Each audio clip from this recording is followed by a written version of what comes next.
పేరు చెప్పనా? కొవ్వూరి త్రినాథ్ రెడ్డి, ఆంధ్రప్రదేశ్ రాష్ట్ర వైఎస్ఆర్సీపీ రైతు విభాగం ఉపాధ్యక్షుడిని. మరి ఈరోజు అందరూ కూడా ట్రోలింగ్ చేస్తున్నది. అంటే ప్రతిపక్షాలు పనిగట్టుకుని ఇది ప్రభుత్వాన్ని ఒక అప్రతిష్ట పాలు చేయడానికే కొన్ని ట్రోల్స్ చేస్తున్నాయి. దాంట్లో ముఖ్యంగా AP land titling act. AP land titling act అనేది కేంద్ర ప్రభుత్వాన్ని ఎప్పుడో 1989 నుంచి ప్రయత్నాలు చేస్తున్నారు. ఇవాళ బీజేపీ గవర్నమెంట్ అన్ని రాష్ట్రాలని కూడా ఈ 89 నుంచి మేము ప్రయత్నాలు చేసినా మేము ఈ యాక్ట్ అమలు చేస్తున్నామని చెప్పడంతో ఆంధ్రప్రదేశ్లో కూడా టైటిల్ చట్టం చేస్తే దాని మీద కొన్ని అభ్యంతరాలు లేవనెత్తే ఆ అభ్యంతరాల మేరకు ఖచ్చితంగా ఇది అమలు చేయకూడదని ఒక నిర్ణయాన్ని తీసుకుని ఈ యొక్క యాక్ట్ని ఎబెన్స్లో పెట్టారు. అంటే కెప్టెన్ పెండింగ్లో పెట్టి, అలాగే కొంతమంది లాయర్లు వీళ్ళందరూ కూడా కోర్టుకు వెళ్ళడంతో కోర్టులో కూడా ఒక అఫిడవిట్ ఫైల్ చేశారు. ఈ యొక్క యాక్ట్ని మేము ఇప్పుడు ఓపెన్ చేయము, మాకు ఇక్కడ అమలుపరచము అని చెప్పిన తర్వాత ఆ యాక్ట్ ఇక్కడికి వచ్చేసినట్టు, ఇక్కడ ఏదో జరిగిపోతున్నట్టు, అలాగే మీరు టైటిలింగ్ రిజిస్ట్రేషన్ ఆఫీసర్ అపాయింట్ అయిపోయినట్టు, అసలు టైటిలింగ్ రిజిస్ట్రేషన్ ఆఫీసర్ని అపాయింట్ చేయలేదు, ఏమీ లేదు, అసలు యాక్టే అమలు అవ్వలేదు. యాక్ట్ అమలు అవ్వలేనప్పుడు ఇది ఎలా జరుగుతుంది?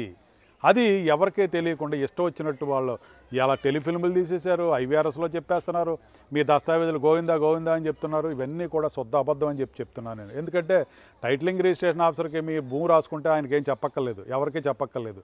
ఇవన్నీ శుద్ధ అబద్ధాలు. అంచేత ఈ యొక్క యాక్ట్ అమలు అవ్వట్లేదు. అమలు అవని యాక్ట్ని మళ్ళీ అమలు చేస్తున్నారని చెప్పడం అనేది చాలా దుర్మార్గమైన చర్య ఇది. అలాగే మొన్న ఒక మెమో ఇచ్చారు ఐజీఆర్ఎస్, అంటే స్టాంప్స్ అండ్ రిజిస్ట్రేషన్ డిపార్ట్మెంట్.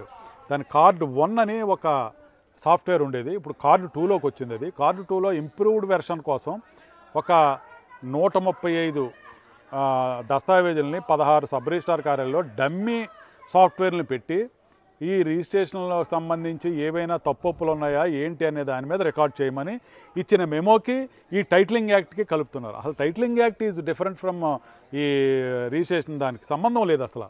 అలాగే రిజిస్ట్రేషన్లో మీ దస్తావేజులు ఎవరో మీకు అసలు జిరాక్స్ కాపీలు ఇస్తారు, జగన్ దొబ్బేస్తున్నాడు, ఇవన్నీ శుద్ధ అబద్ధాలు. ఇవన్నీ కూడా మనం లేటెస్ట్గా ఎన్నో సంస్కరణలు తీసుకొచ్చాం. ఇంతకుముందు స్టాంపులు కొనేవాళ్ళం, ఆ స్టాంపులు లేకుండా స్టేట్ బ్యాంకుల్లో కట్టే పరిస్థితి వచ్చింది. ఈ తర్వాత వచ్చింది ఏంటంటే ఈ స్టాంపింగ్ వచ్చింది. ఆ ఈ స్టాంపింగ్ మీద మీ యొక్క రిజిస్ట్రేషన్కి సంబంధించిన మొత్తం అంతా కూడా ఈ స్టాంపింగ్ మీద వస్తుంది. దాని మీద ఖచ్చితంగా క్యూఆర్ కోడ్ ఉంటుంది, ఖచ్చితంగా చాలా ట్రాన్స్పరెంట్గా ఉంటుంది, డిజిటలైజేషన్ అవుతుంది. డిజిటలైజేషన్ అవటం వల్ల ఈ భూమిని ఎవరో కూడా ఏ విధమైన మార్ఫింగ్ చేయడానికి ఆస్కారం లేకుండా చేసేదే ఈ యొక్క ప్రక్రియ. అంచేత మీరు చాలామంది చెప్తున్నారు ఈ రిజిస్ట్రేషన్ యాక్ట్లో ఈ అన్నీ కూడా దస్తావేజులు ఎవరో జెరాక్స్ కాపీలు ఇస్తున్నారు అనేది శుద్ధ అబద్ధం. దాన్ని దయచేసి విజ్ఞానాన్ని మీరు ఎవరో కూడా నమ్మొద్దు. మరి చాలామంది జగన్మోహన్ రెడ్డి భూములన్నీ దొబ్బేస్తాడట, ఇవన్నీ చేసేస్తాడట అని చెప్పడం అనేది చాలా దుర్మార్గమైన చర్య అని నేను చెప్తున్నాను. ఎందుకంటే ఒకళ్ళ భూమి ఒకళ్ళు దొబ్బడానికి ఏ విధమైన ఆస్కారం లేదు.